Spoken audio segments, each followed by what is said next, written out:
با مهمترین خبر و گزارش های روز برنامه اطلاعاتی پیغام منظور شماست. السلام علیکم. در تالار کاخ فرهنگی به نام اولین بابایف شهر پنجکند جلسه شورای مطابق سازی اوید به تعلیم و تربیه حقوقی برگزار گردید. در تالار کلان کاخ فرهنگی به نام اولین بابایف شهر پنجکند جلسه شورای مطابق سازی اوید به تعلیم و تربیه حقوقی شهروندان برگزار گردید. وظیفه‌ها جهت اجرای فرمان پرزیدنت جمهوری تاجیکستان از 28 فوریه سال 2026 تحت رقم 1143 درباره به احتیاط رخصت دادن خدمتچیان حربی که مهلت مقرر گردیده خدمت حربی را ادا نمودند و دعوت نوبتی شهروندان سالهای تولد 1999-2008 جمهوری تاجیکستان به خدمت حربی و شرح و توضیح تغییر و اضافه‌ها به کودکس حقوق ویرانکنی مأموری جمهوری تاجیکستان اوید به تامین بی‌خطری حرکت در راه از جمله مسائلی بودند که در جلسه شورای مطابق سازی اوید به تعلیم و تربیه حقوقی نزد رئیس شهر پنجکند مورد بررسی قرار داده شدند. در جلسه رئیس شهر پنجکند، رئیس شورا عبدالخالق خالقزاده، پروکرور شهر، مشاور عدلیه درجه 1 اسکندر رحمتزاده، دیگر اعضایان شورا، کارمندان مسئول مقامات اجرایی محلی حکومت دولتی شهر، راهبران مقامات حفظ حقوق، رئیسان و کارمندان جماعت‌های دهات و محله‌ها، سروران مؤسسه‌های تعلیمی، آموزگاران دفاع حربی، کارمندان کمیسریت حربی و اعضایان کمیسیه دعوت به خدمت حربی، امام خطیبان مسجد دیگر فعالان اشتراک داشتند.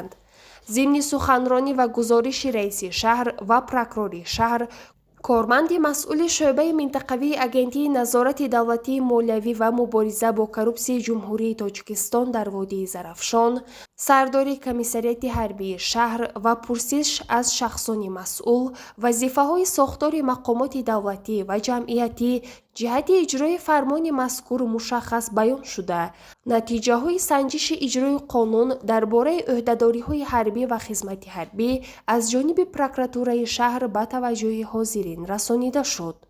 تاکید شد که کارهای ترغیباتی و تشکیلی برای به خدمت حربی آماده و جلب نمودن جوانان سن دعوتی وسعت داده شده، نقشه دعوت بهاری به خدمت حربی پیش از مهلت به اجرا رسانیده شود.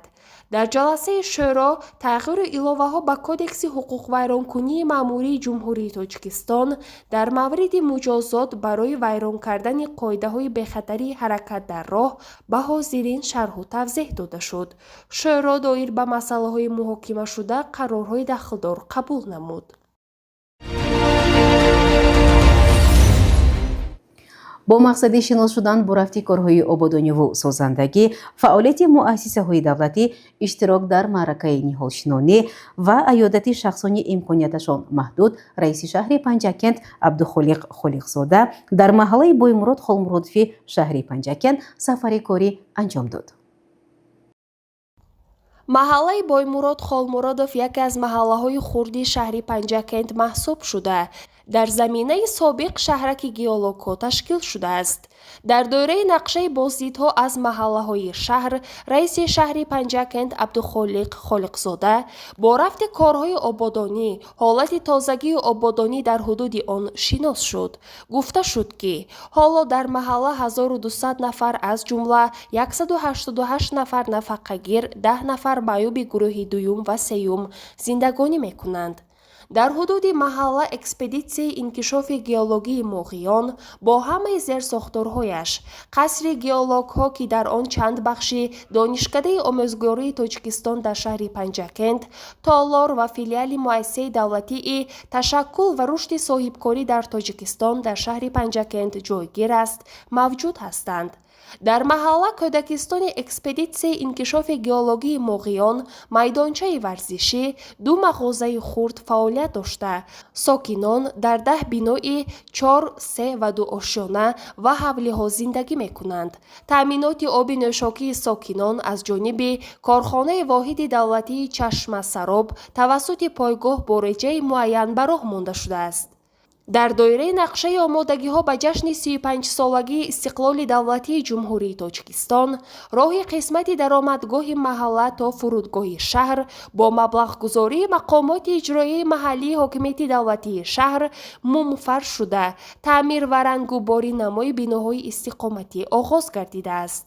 зимни боздид аз кӯчаю роҳҳои маҳалла, қасри фарҳанги геологҳо, таваҷҷӯҳи масъулини кумитаи маҳалла, корхонаи фаръии давлатии хоҷагии манзилию коммуналӣ, донишкадаи омӯзгории Тоҷикистон дар шаҳри Панҷакент, экспедитсияи инкишофи геологии Моғиён ба тозаи озода нигоҳ доштани ҳудуди маҳалла, ҷалби сокинон ба корҳои ободонӣ, ташкили ҳашарҳои тозагӣ, назорат ба тартибу низом, кор бо оилаҳои осебпазир, назорат ба танзими маъракаҳо, ба хидмати ҳарбӣ ҷалб кардани даъватшавандагон, таъмиру таҷдиди қасри фарҳанги геологҳо ва иҷрои дастуру супоришҳое ки аз ҷониби мақомоти иҷроияи маҳаллии ҳокимияти давлатии шаҳр дода мешавад, ҷалб карда шуд.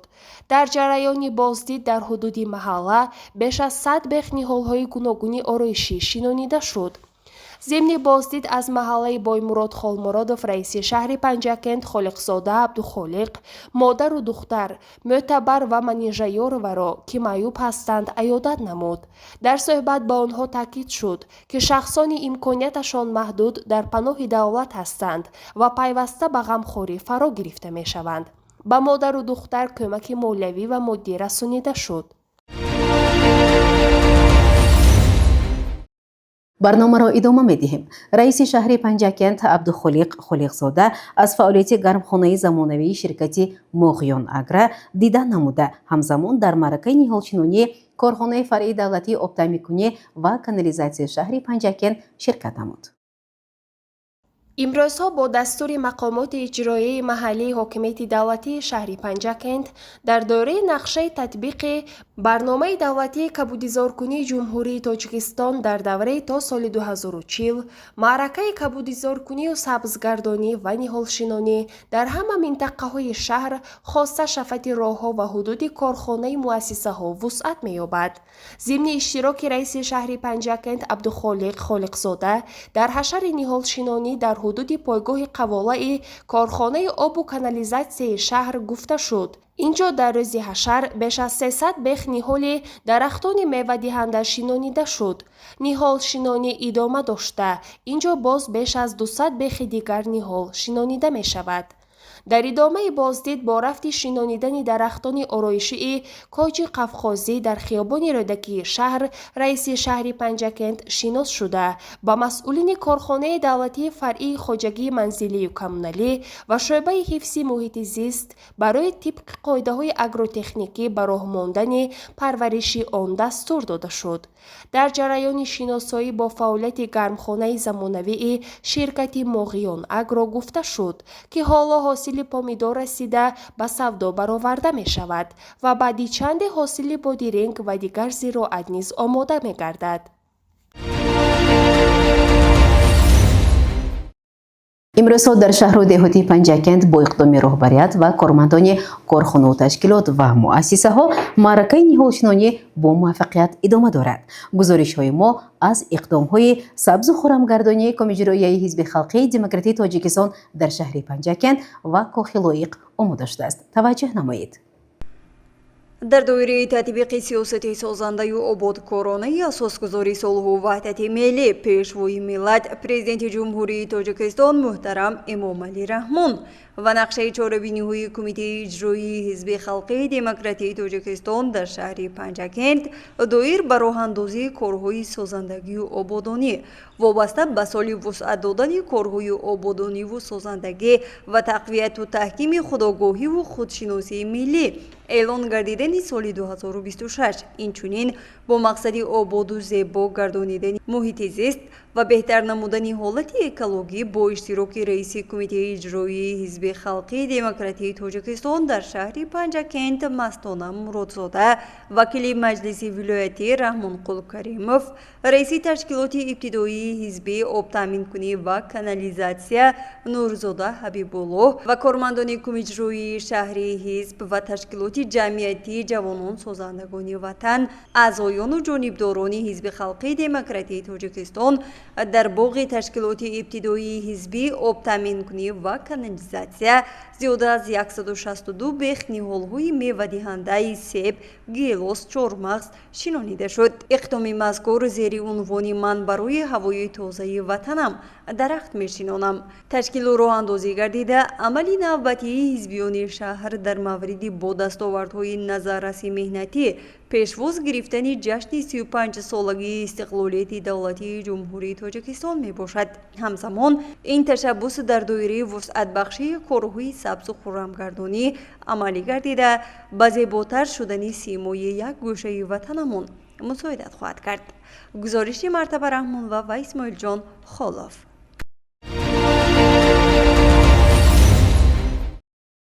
امروزها در زمینه تطبیق برنامه قبول‌کردنی جمهوری تاجیکستان برای دوره تا سال 2040 از طرف مقامات اجرایی محلی حاکمیت دولتی شهر پنجکین نقشه سبز و خرمگردانی با موفقیت عملی می شود.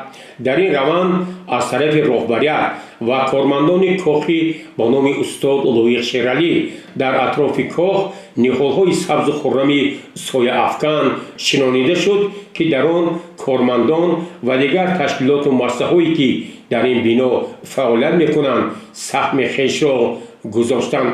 یکی از مسئولین این معرکه نهالشنانی اندیشه‌هایش را با ما چنین بیان کرد: من طاهر یوسف، مدیر خارجگی کاخی استاد لایق شیرعلی. ما امروز 90 بیخ درخت ارچه شونده ساگیم. خیلی که 200 ساگیتون همه خیلی ارچه ساز داریم، خداخواد لازم شد ساز نشد ارچه نزد بنا را. از مردم دعوت داریم که هر کس من همین کوچه نزد خانه من همین درخت‌ها شنونده نگاهبین کنند پنجگین سبز خرم شد. واقعاً با سبز و خرم ساختن اطراف کاخی استاد لایق شیرعلی که در خیابان به نام ابا عبدالله رودکی قرار دارد ما می توانیم برای باز هم سبز و زیبا ساختن شهر باستانی پنجکین سهم ارزنده خویش را گذاریم. گزارش عباس همراساده و طلبشاه توشیق.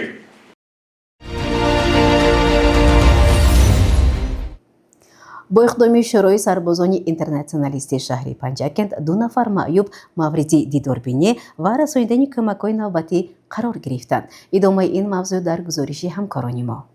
با اقدام رهبریت شورای شهری سربازان اینترنشنالیست، آنهایی که در بستر بیماری هستند و همزمان معیوب میباشند تحت نظارت و غمخوری‌های دائمی قرار دارند. با اقدام رئیس شورای جنگاوران اینترنشنالیستی شهر پنجکین علیبای براتوف 2 نفر معیوبان و بیماران آنهایی که در خاک افغانستان در نبردها شرکت ورزیدند مورد عیادت و کمک‌های نوبتی قرار گرفتند.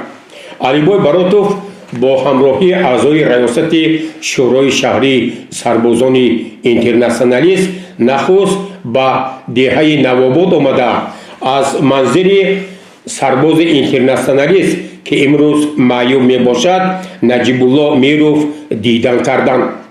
او را با جشن‌های روز ارتش ملی، روز مادر و فرارسی نوروز عالم افروز تبریک و شادباش نموده با او عربچه معیوبی و دیگر تحفه ها تقدیم کردند.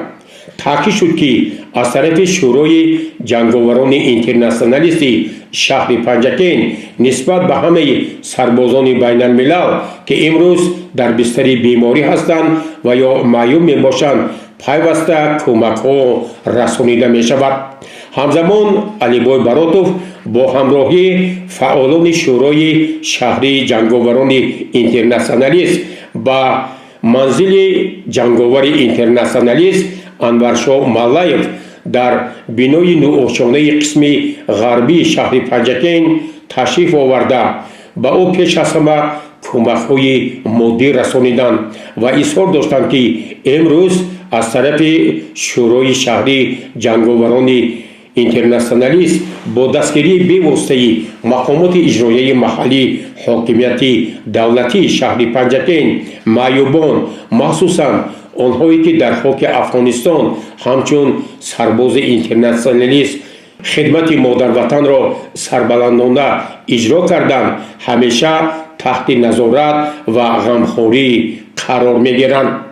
аз тарафи сарбозони байналмилал Наҷибулло Меров ва Анваршоҳ Маллаев барои чунин таваҷҷуҳу ғамхорӣ ба роҳбарияти мақомоти иҷроияи маҳаллии ҳокимияти давлатии шаҳри Панҷакен ба раиси шӯрои шаҳри сарбозони интернационалист Алибой Баротов арзи сипос баён гардид.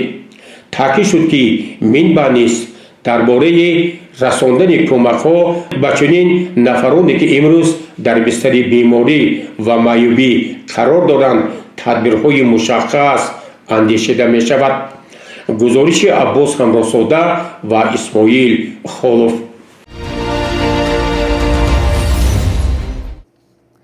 бинандагони азиз, ин буданд он ҳама хабару гузоришҳое ки то ин дам бароятон таҳия ва пешкаш намудем. то барномаҳои навбатӣ саломату сарбаланд бошед. хайр.